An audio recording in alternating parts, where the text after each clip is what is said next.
our first question from the day from Leon Jennings of Asian Persuasion MMA. Hey, Reug Reug, the One Championship heavyweight division is suddenly stacked. Who do you see as your biggest threat for a title shot against the current champion, Brandon Vera?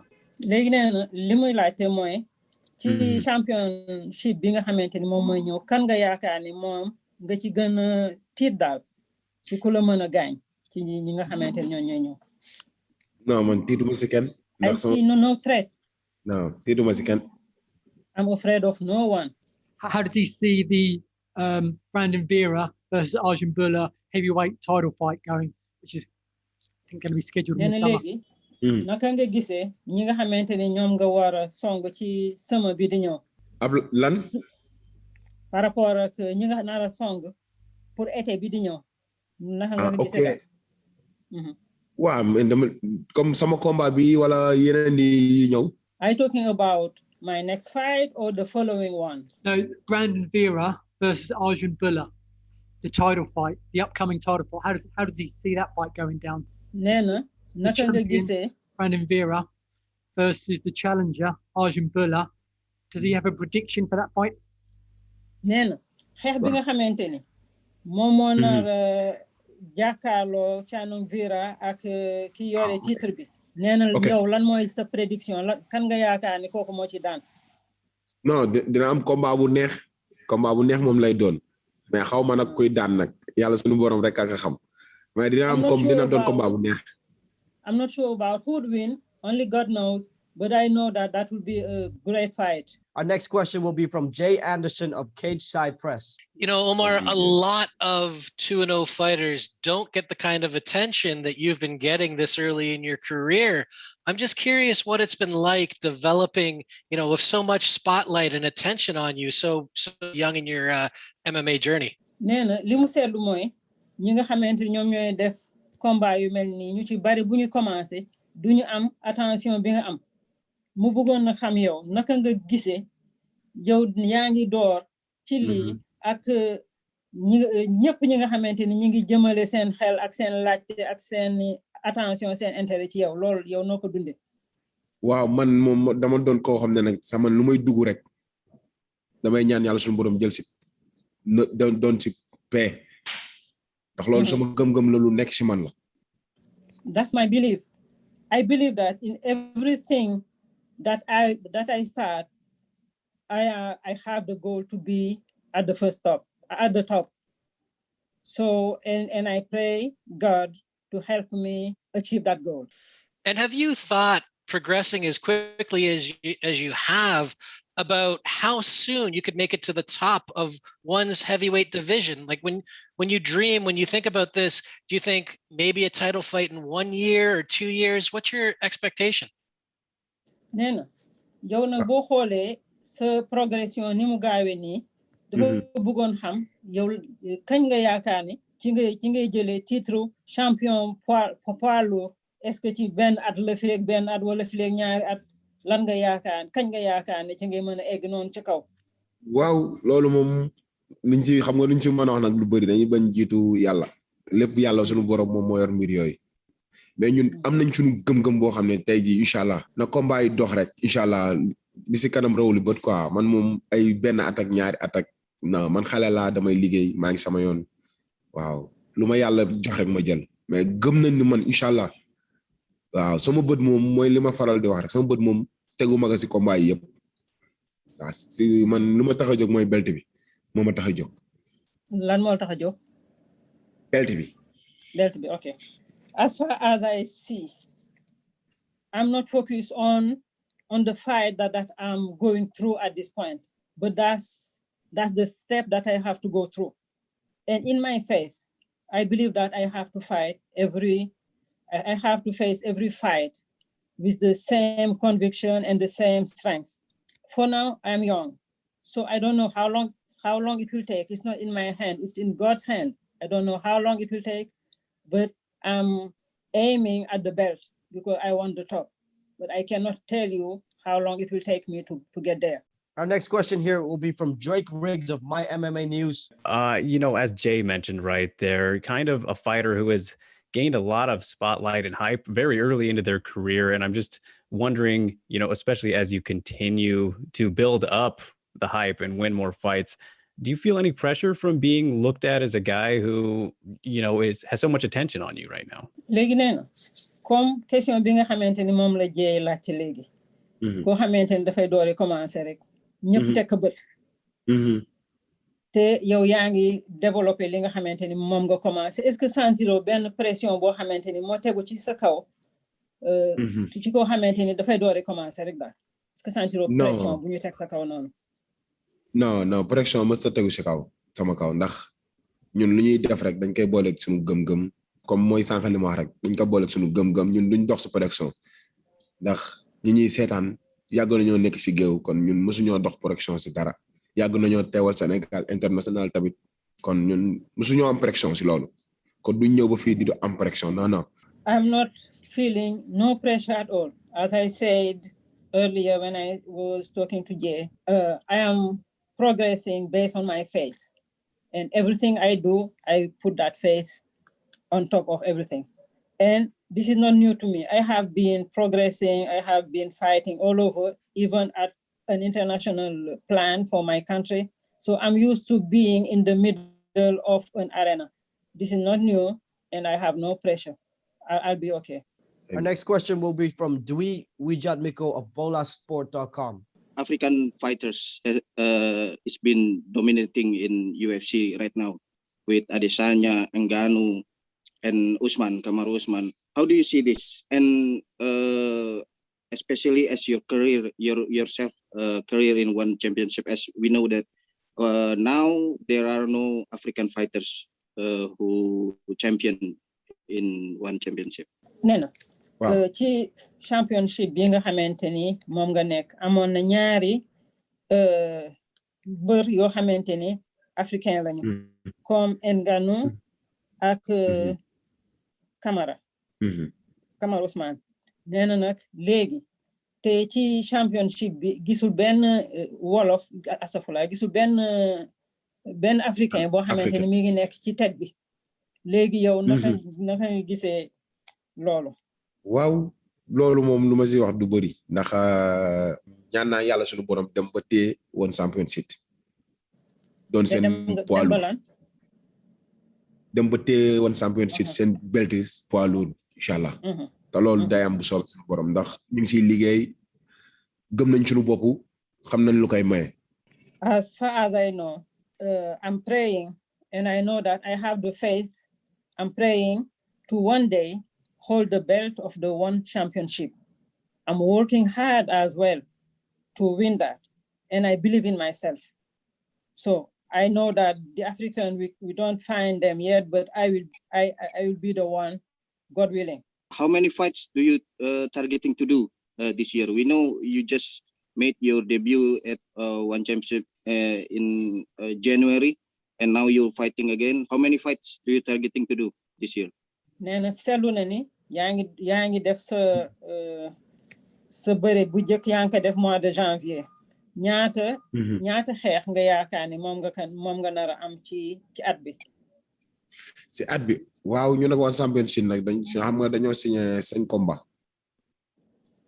waaw 5 combats waa ci 2 ans de bu ma juumulee 2 ans ak ñaata mois 2 ans ak 3 mois xaw ma mais lépp 5 combats lay doon mais daal ñu ngi liggéey daal incha allah nag. 5 combats ci 2 ans ak 3 mois. waaw mais daal ñu ngi liggéey 5 combats la daal lépp 5 combats lay doon quoi mais ñu ngi liggéey ànd ak sunu staff ànd ak sunu entraîneur lépp lu ñu ci war yëpp ñu ngi koy def incha allah ñaan nañu yàlla 5 combats yëpp yàlla sunu borom may ñu ndam.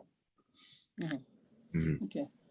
For now, I have signed with one championship to have 5 fights in 2 years and 3 months. For now, we're working hard with my staff. We're working hard to make sure that I have the victory at the end of each fight, God willing.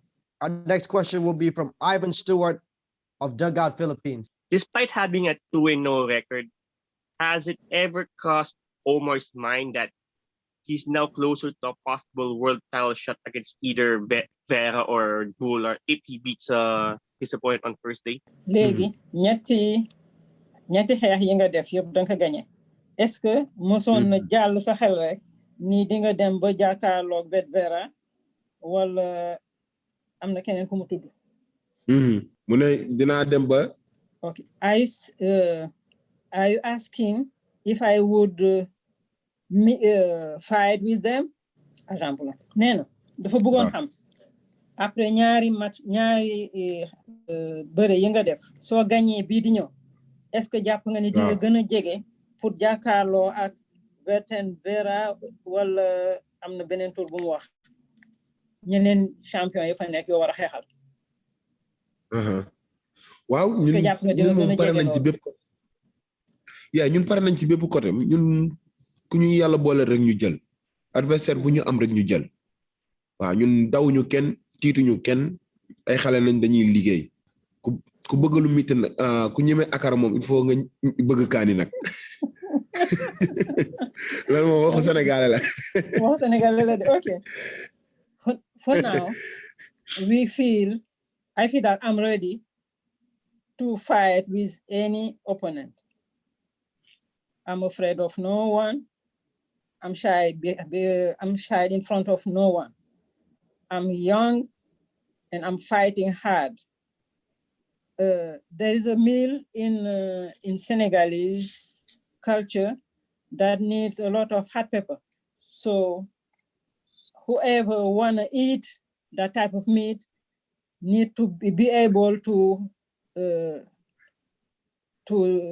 face the heat from the hot pepper. So I'm afraid of nothing and I'm ready. All right. So how do you find Brandon then? Like, what are your thoughts about him in general? Nena. Lan nga xalaat ci Brandon Vero comme xeexkat ak comme champion?